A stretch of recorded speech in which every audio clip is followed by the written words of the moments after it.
За сайн байцгаана. Өнөөдөр би та бүхэндээ 23 дугаар хичээл буюу ариун сүнсний талаарх доктрин хичээлийн 2 дугаар хичээлийг та бүхэндээ хүргэе.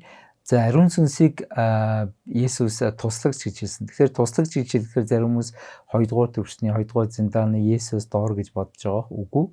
Харин ариун сүнсийг одоо өөртөг нь адилхан одоо өөр нэгэн гэжсэн. Тэгэхээр өөрт нь яг адилхан бурхан боловч өөрөөс нь өөр ялгаатай функцтэй гэж грекээр бол аллос гэдэг үгээр бол хэлсэн ба. Энэ яг юу гэсэн утгатай гэхээр энгийн жишээ үзэх юм бол бишээ бол алим, ногоо алим, улаан алим, шар алим тийм ээ гэж байдагтай адилхан сортууд нь ялгаатай боловч нэг алим байдагтай адилхан нэг бурхан боловч өөр одоо функцтэй гэдэг зүйлийг бол Есүс хэлсэн. Тэгэхдээ түүний функцийг параклетос гэдэг грекээр үгээр бол хэлсэн ба. Параклетос гэдэг нь пара буюу яг зэрэгцэн уршдаг.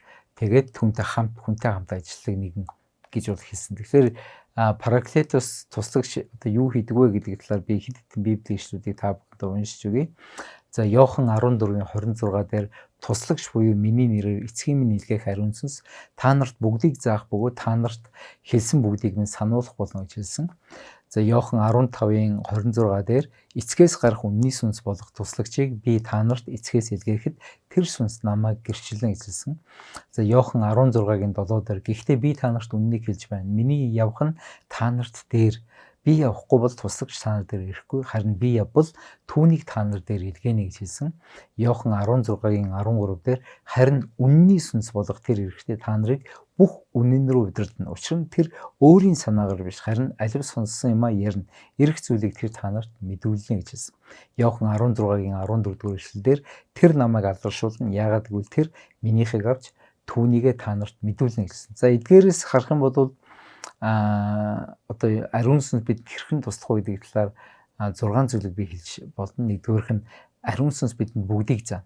Тийм ээ. Бурхны хүслийг, бурхны одоо ойлголтыг бидэнд хэрэгтэй бүх ойлголт мэдлэгүүдийг бол зааж өгнө. Хоёрдугаарх нь Есүсийн хэлсэн бүхнийг бидэнд сануулах болно гэсэн. Бид заримдаа мартчихдаг. Харин ариун сүнс бидэнд Есүсийн үгийг сануулж байдаг. Гуравдугаарх нь тэр танд Есүсийн тухай гэрчлэн гэсэн. Есүс гэж хинбэ гэдгийг үнэхээр бидэнд ухааруулж, ойлгуулж, гэрчилж бидэнд харуулдаг нэг юм бол ариун сүнс. Дөрөвдүгээрх нь бүхий л үнэнд ариун сүнс удирдана гэсэн. Тэгэхээр бүх үнэн бол Бурханаас ихтэй. Тийм ээ. Бурханд бол худал хуурам гэж байхгүй. Тийм учраас одоо байгалийн шинжлэх ухаанч байна уу? Одоо альва нэгэн тийм ээ одоо үнэн одоо факт, үнэн баримт тэр бүх зүйлийг ариун сүнс бидэнд ойлгуулж өгд юм а гэсэн. Тавдугаарх нь тэр бидэнд Есүсийн алдрыг харуулна гэсэн. Есүс ямар сүлж авахлантай Есүсийг үнэхээр хүндэлж бишрэхэд ариун сүнс бидэнд үнэхээр Есүсийн алдрыг харуулдаг. Зурдугаарх нь Үйлс 1:8 хэлсэнчлэн Есүсийг бусдад үр дүнтэй гэрчлэхэд ариун сүнс бидэнд хүчийг өгдөг гэсэн. Тэгэхээр ариун сүнсний одоо ажлын талаар хуучин гэрээнд бас хэд хэдэн зүйл байдаг. Би өмнөх хичээлдэр дурддагсанчлан ариун сүнс бүтээлд бол ажиллаж байсан. Эхлэл 1:2 дээр ингэж хэлсэн. Газар нь хэлбэржээгүй, хоосон төдийгүй одоо ёроолгүй гүний гадаргуу харанхуй бүрхэж бурхны сүнс усны мандалтын өр илэн хальж байлаа гэсэн. Тэгэхээр энэ нөгөө одоо ихийн хөвлөд бүрлж байгаа бяцхан хүүхдийг тийм ээ одоо түүний эргэн тойронд ус байдагтай адилхан ариун сүнс бас энэ дэлхийн ертөнцийг тийм ээ бидний амьдарч байгаа цэнхэр гавийг бүтээхэд ариун сүнс бас тийм ээ тэр одоо бүтээлийг эргэн тойронд ингэж ажиллаж байсан юм а гэдэг одоо зүйлийг бол хэлсэн. Йовын 26:13 дээр түүний амьсгалаар тэнгэрт сэлэмдэг гэж бол хэлсэн байна. Тэгэхээр ариун сүнс бол бүтээгч. Ариун сүнс бол бүтээгч учраас бидний амьдралд болон энэ дэлхийн ертөнд бүх бидний нүдэнд харагдах, үл харагдах бүх зүйлийг бүтээхэд ариун сүнсний одоо ажил явагдсан юм гэдэг зүйлийг ойлгож байна. За хуучин гэрээнд хэлсэн ариун сүнсний ажлын талаар хоёр дахь зүйл бол иш үзүүлэгчтэйг ариун сүнс хөдөлдөг байсан. Хуучин гэрээн дээр маш олон иш үзүүлэгч нар байсан. Тэгээд тэр иш үзүүлэгч нарыг ариун сүнс тэдэн дээр бууж ирэхэд бурхны одоо хэлэх гэсэн тэр одоо мессежүүдийг тэр иш үзүүлэгч нар хэлдэг байсан. 1-р Самуэлийн 10-р бүлгийн 6 болон 10-р ишлэгийг би та бүхэнтэй уншиж өгье. Тэгэхэд эзний сүнс чиний дээр буун ирж чи тэдэнтэй хамт иш үзүүлж өөр хүн болж өөрчлөгдөн. Тэд нөгөө довцогт хүрч харагдан тэд хэсэг иш үзүүлэгчид түүнтэй тааралдаж бурхны сүнс түүний дээр буусан тэрч тэдний дунд иш үзүүлдэг гэж нөгөө Саул хааны тухай хэлсэн байдаг. За 3 дугаарт нь тодорхой ур чадвар авьяасыг ариун сүнс өгдөг гэдгийг бол хуучин гэрэн дээр маш олон газар хэлсний нэг нь гэтэл 31-ийн 3-аас 5 дугаар ишлэл дээр ингэж хэлсэн ба. Би түүнийг мэрэгүү ухаан ойлголт мэдлэг бүх талын ур чадварт Бурхны сүнсээр дүүргэсэн нь уран хийцтэй зүйлсийг сэтэж алт мөнгө хүрлээр урлан суулгах чулуунуудыг засаж мод цэйлэх ба бүх талын урлалыг хийлгэхийн тулд юмаа гэж болвол нөгөө цөлдөх майхан сүм одоо явуулын сүмийг бүтээхэд Бурхан одоо тодорхой урчуудыг тийм ээ ариун сүнсээр тосолж тэдэнд ур чадвар өгсөн тухай хэлсэн ба. За ариун сүнс одоо удирдан зохион байгуулах чадрыг өгдөг тухай Эхлэл 41-р бүлгийн 38-аас 40-дэр байдаг. За энэ дээр фараон ингэсэн фараон зарц нартай Бурхны сүнстэй энэ мэд хүн бидэнд олдохгүй гээд фараон Йосефт Бурхан энэ бүх зүйлийг чамд таниулсан учраас чам шиг хэрсүү мэрэгэн ухаантай хүн алга чи өөрийн өргөөг чи миний өргөөг захир миний ард түмэн бүгдээрээ чиний амаар байг би зөвхөн хаан ширээнд сууж байгаагаараа л чамаас илүү юмаа гэж бол фараон Йосефт бол хэлсэн ба. За Йосеф Бурхан одоо ирээдүйн тухай зүйлийг нь тайлах мэрэгэн ухааныг өгсөн. Мөн тэр одоо өнтөө сайхан 7 жил одоо гангачгийн 7 жил юу хийх тухай администрац зохион байгуулах мэрэгэн ухааныг Бурхан өгсөн учраас фараон хүртэл одоо Йосефийг биширч түүнд өгсөн ариун сүнсний бэлгүүдийг бол хүндэтгсэн байдаг. За шинэ гэрээний цаг үед ч гэсэн ариун сүнс одоо гайхамшигтайгаар ажиллаа хийдэг. За Есүст итгэсэн хүмүүсийн амьдралд ядчил 8 талаар ариун сүнс ажиллаа гэдэг. Жишээлбэл нэгдүгээрх нь Есүст итгэхэд ариун сүнс нөлөөлж дахин төрүүлдэг. Хоёрдугаарх нь эзний үгийг ойлгоход ариун сүнс бидэнд багшилдаг. Гуравдугаарх нь ариун сүнс бидэнд бүх талаар тусалж, зааж, сургаж чиглүүлж байдаг. Дөрөвдүгээрх нь үйлчлэх, дагалдагч үлдээх, сайн мэдээ тунхаглах, гайхамшиг илэрхийлж чөлөөлөлтөд ариун сүнс одоо ажиллаа хийж байдаг. Тавдугаарх нь ариун амьдрахад ариун сүнс бидэнд бас тэр үнэхээр тэр ариун байх тэр эрхэм одоо шудраг байдлыг өгдөг. Зурдугаарх нь ариун сүнс итгэгчдийг хүчтэй болгодог. Ялангуяа гэрчлэх хүчтэй ариун амьдрах, эзний өмнө зоригтой амьдрах, үгийн дагуу амьдрах тийм хүчтэй болгодог. 7-дугаарх нь ариун сүнс тийм ээ Бурхны төлөө хийж байгаа үйлчлэлийг хүчдэгдэг, хүчтэй болгодог.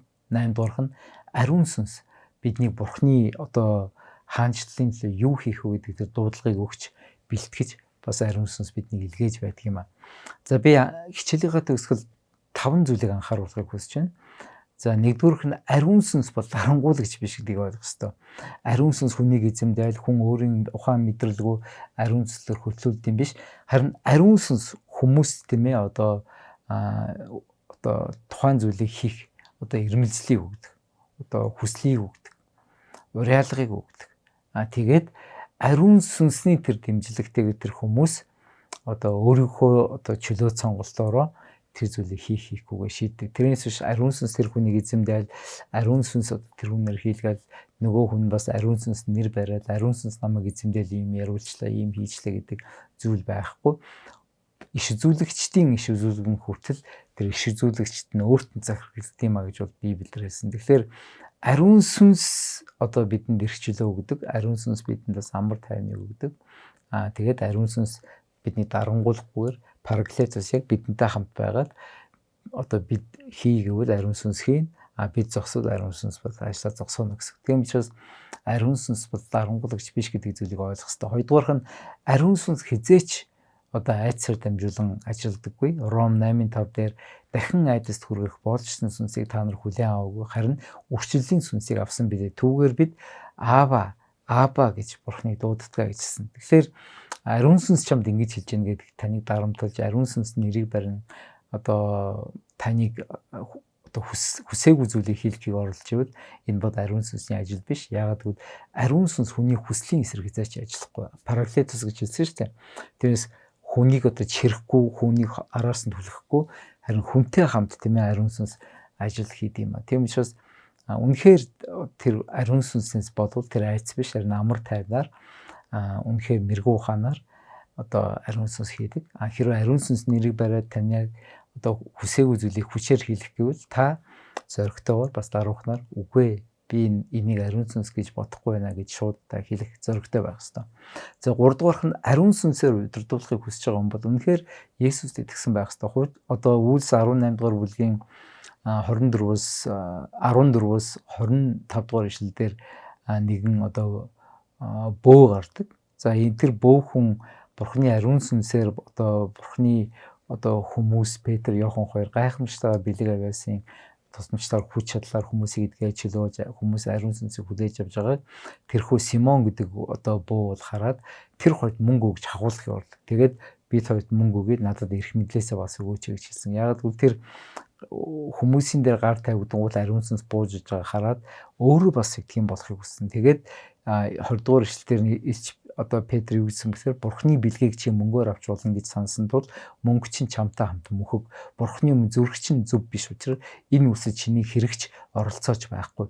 Энэ ёр мууга гимшиж эзэн залбир зүрхний чинь хар санаа уучлагдаж болох юм.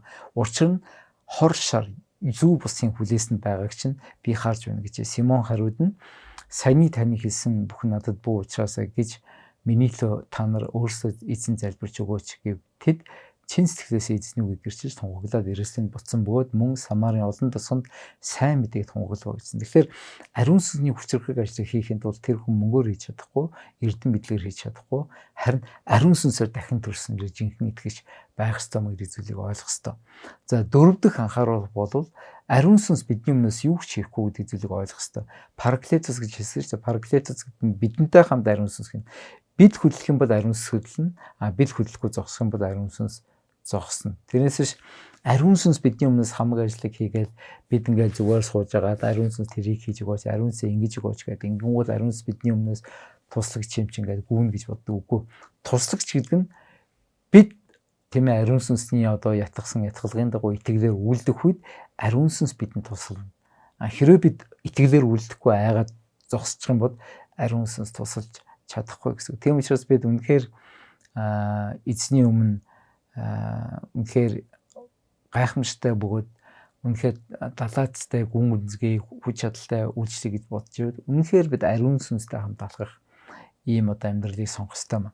За 5 дугаарх нь ариун сүнс Бурхны үггүйгээр юу хийхгүй. Өөрөөр хэлбэл Бурхны үгийн эсрэг ариун сүнс юу ч хийхгүй, ариун сүнсний эсрэг Бурхны үг юу ч ярихгүй. Яагаад гэвэл энэ хоёр үргэлж хамт байдаг. Тэгэхээр Бурхны үг болох одоо ариун сүнсний сэлэм гэж Эфесийн 6-гийн 10 дотор хэлсэн байдаг шүү. Тэгэхээр Бурхны үг болох ариун сүнсний сэлэм гэдэг нь ариун сүнс Бурхны үг хоёр үргэлж хамт явдаг гэсэн. Тийм ээ.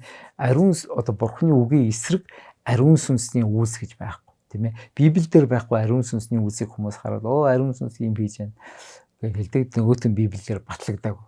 Тэгхийн бол тэр ариун сүнсний үүс гэхэд эргэлзээтэй. Үнэхээр ариун сүнсний ажил хийгдсэн бол тэр нь Библиэр үргэлж батлагдаж бие бинийгээ нөхөж байдаг юм аа.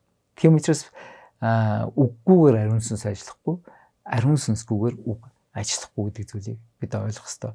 За дараагийн хичээлээр бид ариун сүнсний үгдийг бэлэг авьяасын талаар бас Библиэд өгүүлсэн бусад бэлэг авьяасын талаар бид сурах болно. Ингээд та бүх эдгээр хичээлүүдийг дахин үзээд тэмдэглэж аваад Библийг уншаарай. Эзэн таныг ивэ. Дараагийн хичээлээр уулзах хүртлээр түр баяртай.